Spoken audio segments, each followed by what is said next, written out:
everyone, my name is Jayasree Pradhan and I have secured All India rank 52 this year in UPSC 2023 and I'm from Darjeeling, West Bengal. This was my first mains and I have been able to score well. I got good marks in mains, obviously hence the rank. So I'd like to share my main strategy with you. I think most of the effort when it comes to mains, most of the effort happens between the prelims results and the actual mains. At least for me, that is what happened. Because that is the time when you feel, okay, mains is just around the corner, so I have to give my best, right? And that is the mindset that I also had. So the way you utilize these 3 months, I would like to first talk about it. Then I'll talk about individual strategies. The way you deal with these 3 months that you have after you clear prelims, this is what you must do. This is what I did. I focused a lot on practice, because practice is everything in this exam. No matter how much you study, you may study a lot.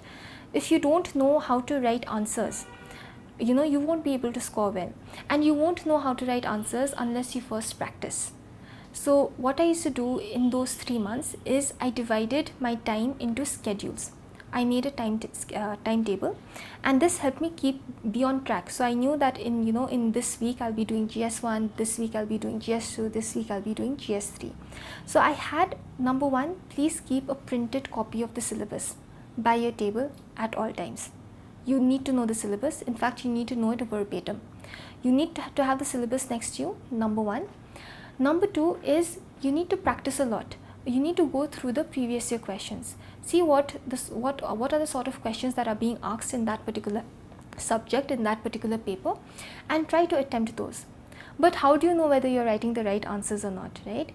The way you know it is by referring to toppers' copies. That is what I did. I remember I used to look up toppers' copies online and I used to check them, and I used to see how are they writing the answers, and I used to learn from them. For instance, if there's a question, I used to cover the answer of the topper, and I used to write my own answer.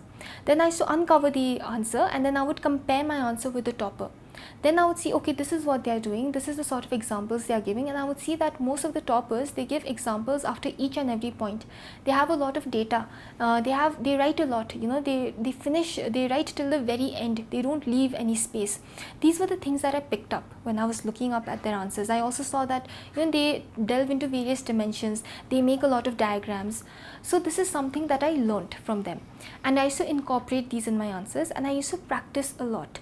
I remember I used to write 40 to 50 pages per day during that time, and I know it may sound a lot, but I think you do have to do that practice. Obviously it depends on you, but for me I think practicing was very essential, and I remember writing a lot during the time, and I remember I still have a lot of those pens. I did not throw them away, just as a reminder that this is how much I've practiced.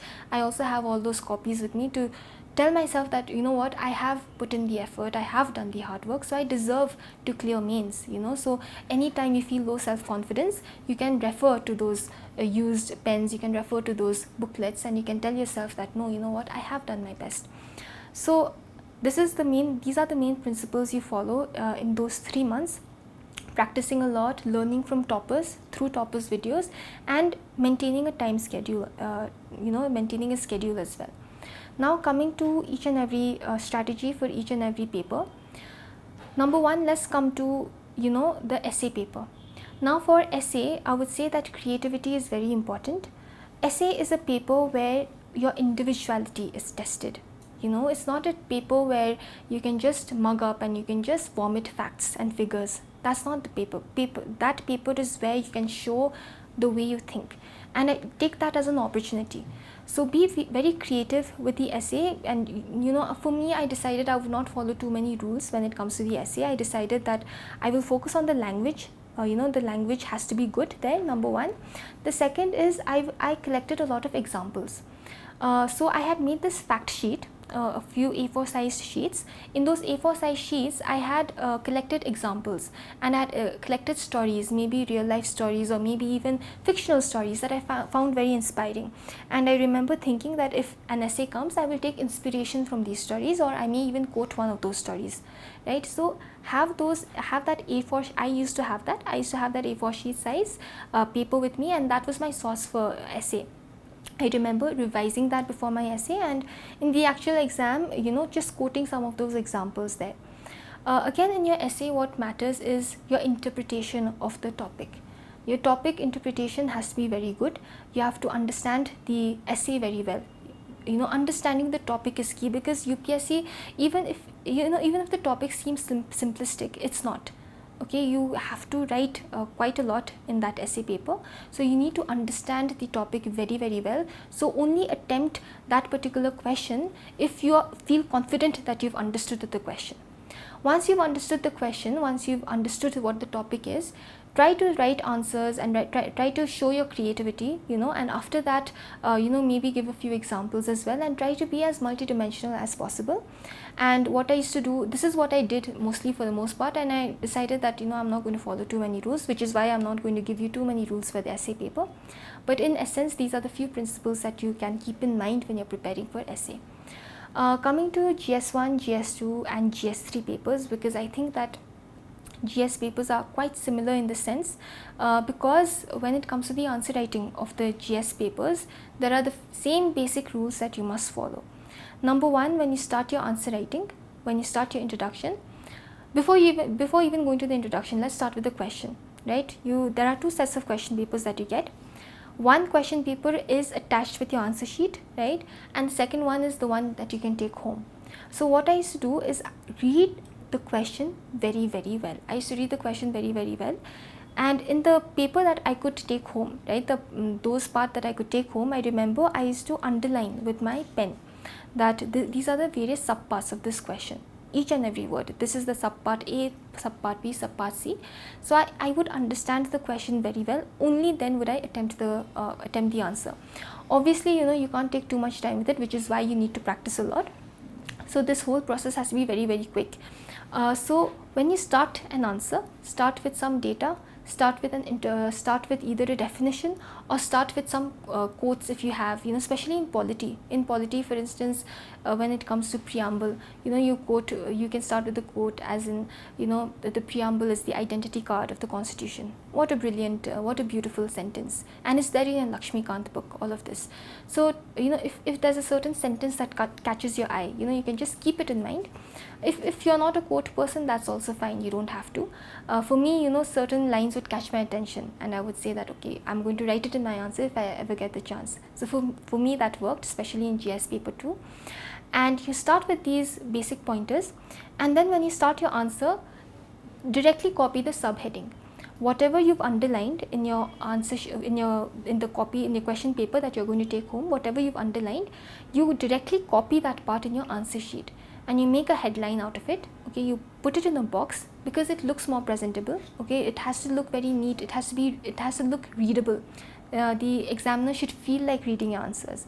So the presentation matters. So either underline it or put it in a box, and then start with the answer. I used to write it in point format, 1, 2, 3, 4, 5, and if within the point I have other points to add, I would write number 1, and then below that I would write another 1.1, 1.2, 1.3, 1.4. This makes the answer look more comprehensive. It makes it looks more readable, more presentable, and I think it also shows that you have a lot of points, which means you've studied a lot. Okay, and try to give examples, facts, and whatever data after each and every point. I mean, this is something that I learned from toppers, because when you look at toppers copies, you see that they would have written a lot of examples, and then they would quoted facts and data. So I remember I had made a data fact sheet for GS paper as well. I told you about for essay, I had made A4 size sheets where I had written examples and everything. I had done the same thing for GS papers. Now you might say, so much data to learn, how do I learn all this? This is the brilliance of GS papers, is that you can use the same data across all the papers, because there are going to be different examiners correcting your papers. The same examiner is not going to correct your GS2, GS3, GS4. The person correcting your GS1 paper will be different. So you can use the same data, just use it in different contexts. So make a similar fact sheet for all the GS papers where you put maybe data on education, on health, on women, on the vulnerable sections. Have a few of these data ready and take it from reliable sources like government sources, okay, and because it's factual information, what I used to do is I used to revise it before I went to sleep. So every night before I went to sleep, I would just have these 10-15 pages of data and I would just like revise it, so I would remember it. And on top of that, when you practice a lot of answers, and in these answers you're already like incorporating these examples, so these data and facts, it gets ingrained in you and you remember it by heart without putting in that much effort. So even though it sounds as though how will I remember so much, it is actually doable, because you don't have to remember new data for each and every GS paper. It's the same data which you can quote across all the papers. So this is for the body part, this is what you do. And then in the conclusion, just tie up the answer by giving a short conclusion, and you can add some masala words into it. What do I mean by masala words is, you can use words like this will help us reach the Panch Pran promise, or we can be Viksit Bharat, India at 47. All of these are masala words, and I remember I had seen it in some toppers that this is what they use. So I decided this is what I'm going to do as well. Otherwise, if you don't have that, you can just end it very simply also. It doesn't have to be very grand.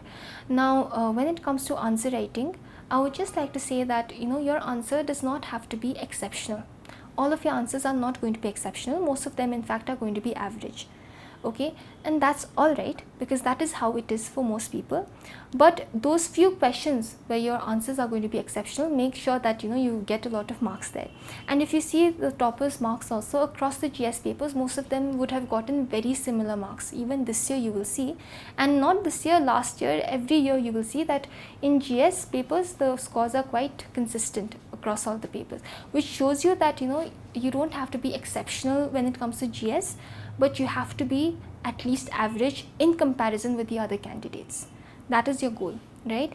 Now coming to optional papers, I think for optional, regardless of what optional you had, my optional paper was law, okay, but even if it is not law, regardless of whatever optional you have, the most important thing is previous year papers when it comes to optional.